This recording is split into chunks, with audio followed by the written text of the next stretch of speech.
Hey guys, thanks for coming back. This weekend I saw Taken 3, starring the wonderful and awesome and always ass-kicking Liam Neeson and Maggie Grace. She was in there. Yeah, with the K review, I'm Victor.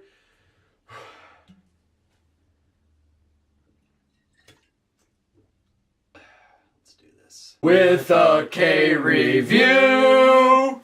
It's VIC? No, it's with a K. Oh. I'm kind of wondering right now if I should actually try to go through like the rest of this wine bottle. You know, like if I did, I'd probably kill myself. I don't want my roommate finding me in the closet dead.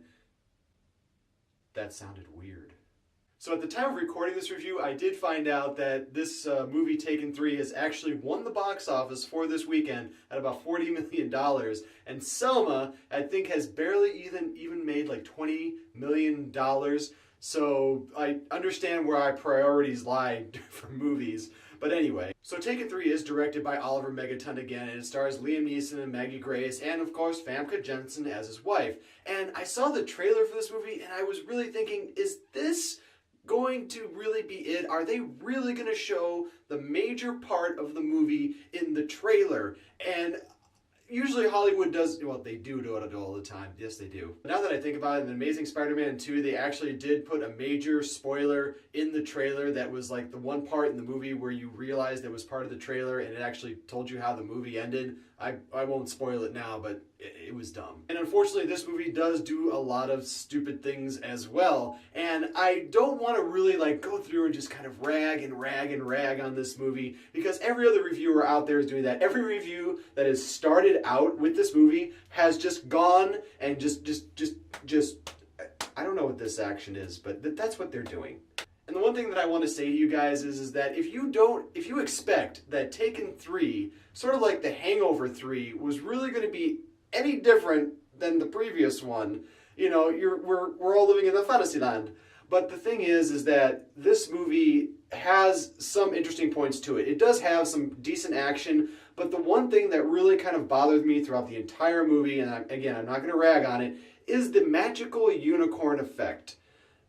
This is a little bit of the wine talking, just so you know. And what I mean by that is that, you know, like in a movie, when something isn't going right, or you need to find how to do something kind of just comes out of nowhere, like a magical unicorn, or the character finds something. Like, there's one point in the movie where he's running from the cops, and he just so happens to go into an area that has a secret escape that actually kind of looks like the sewer system from The Fugitive, which was extremely weird. And even later in the movie, there is one point where he just magically has this like watch that is able to download stuff from a car, and it's kind of funny because it actually says, now downloading data from the car that he was trying to.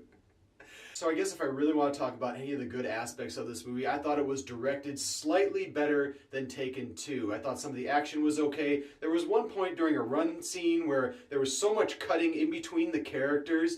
Like, one character would jump over, they would cut next to the other character jumping over, so they were like complimenting each other, but it was so fast and so shaky, it was hard for me to keep up with it. And there was just so many other things. Like, in the movie, you have Forrest Whitaker playing a cop, and I love Forrest Whitaker. Wonderful actor, Academy Award-winning actor, everything. It was playing this guy, like he would start out, he had this rubber band on his hands, and he'd snap it. And I'm like, dude, what the hell is that? Then he would have some sort of pawn piece from like a chess set, and I didn't understand, like, what was the significance between the pawn piece and the rubber band. Was he eventually going to make it into like a slingshot and hit Liam Neeson with it? Now, actually, that would have been kind of funny. Put that in the director's cut. That would be just hilarious. Forrest Whitaker just pegging Liam Neeson with that little piece. That would be awesome.